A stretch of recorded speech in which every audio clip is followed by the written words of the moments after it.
Hi, I'm Donna Jordan from Jordan Fabrics.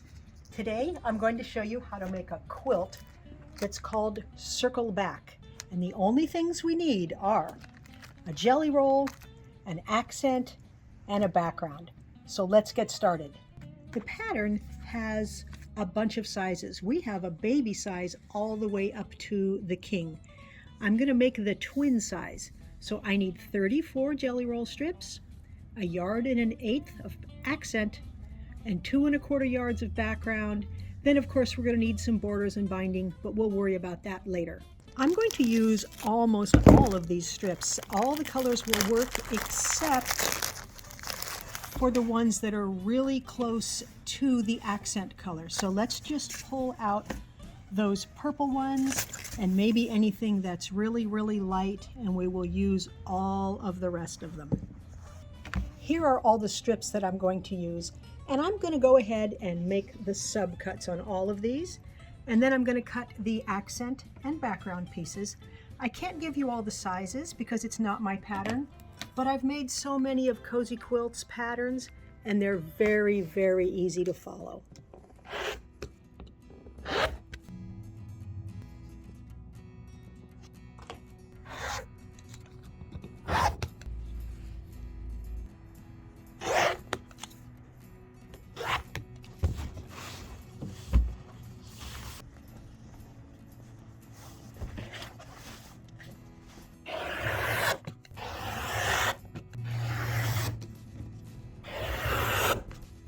Everything is all cut. All we needed was 2 different sizes of jelly roll pieces, 2 different sizes of background, and 1 size of the accent. To make the first block, we're going to need 1 of these, 2 of the square, and 2 of the rectangular backgrounds. Then we need 2 different colors from the smaller jelly roll pieces, and then a 3rd color, just 1 piece of the longer rectangle here. And we can take all these to the machine. First step is to take these longer background pieces and the shorter jelly roll pieces, and I'm going to take these and stitch them together.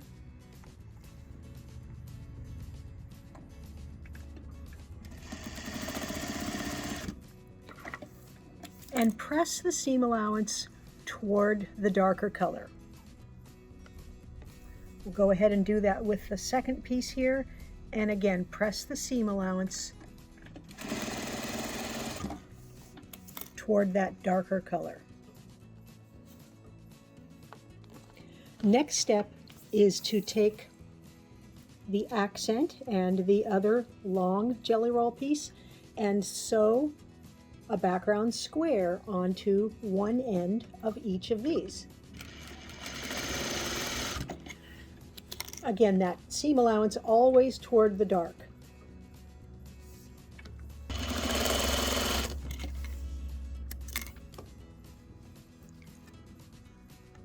These 4 rows are what are going to make up our first block. Top row goes like that. The next row has the background here, long piece there. Next row looks the same, but it gets turned around. And then this bottom row, it's just like the top row, but it's flipped around. I'm going to spin everything to the side here and just sew these in order. They're all exactly the same length. And you don't have to match any of the intersections.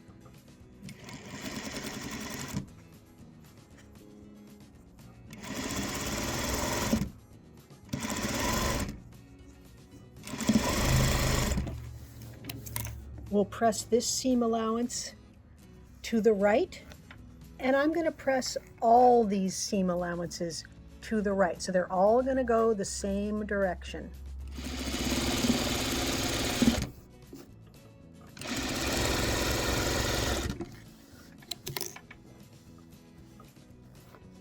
That is the basic block that makes up the whole quilt.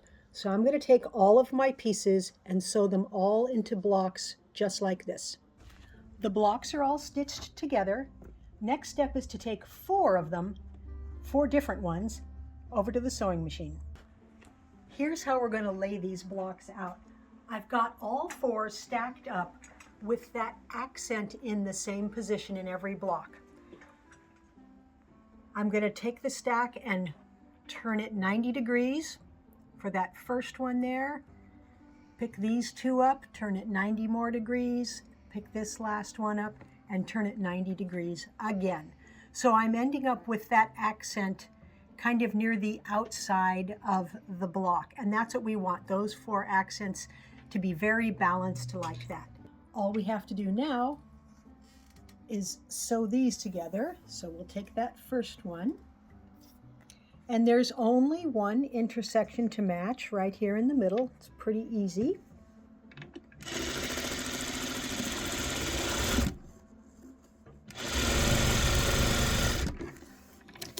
And let's press this seam allowance that direction there. So to finger press it, I'm just pulling it open a little and then drawing my fingernail or the pad of my finger right down the seam. Now the second pair, same procedure.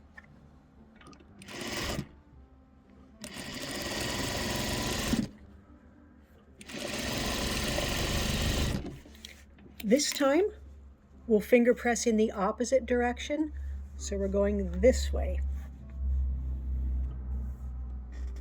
Last step is to do this one long seam here. Again, there's just a couple places where you have to match, but the pieces are big and it's pretty easy to get it all lined up.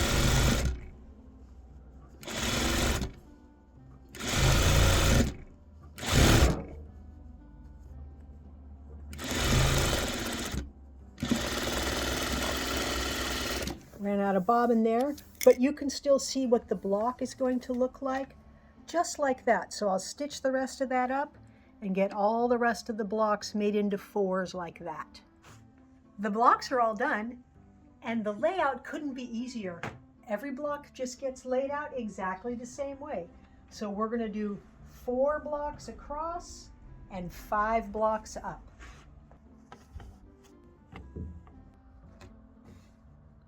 There. I haven't traded any of the blocks yet. You can turn any block anyway. You can trade them around. So right here where I've got 3 of the same color coming together, I can either turn this. Still got blue there. Let's try it one more time. Still blue. All right, so we may move this guy, move another one there. And that way I can separate the colors a little, but honestly, there's so many different colors in it, it's not really going to make that much difference. So I'm going to sew all the blocks together, put a couple of borders on it, and then get it loaded onto the quilting machine. Now that the quilt is loaded up, we need to pick a thread color.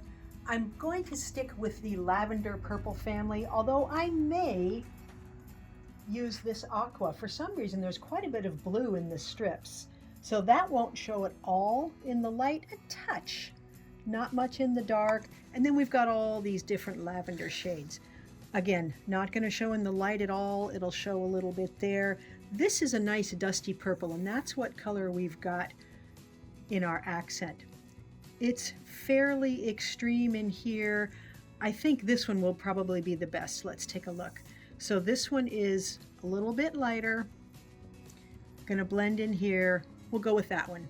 For the quilting pattern, I've chosen one called Brocade. The title sounds like it might be a little fussy, but when I see it in real life, it doesn't look fussy at all. And I think that will look good against the almost solid colors of the batiks in the quilt.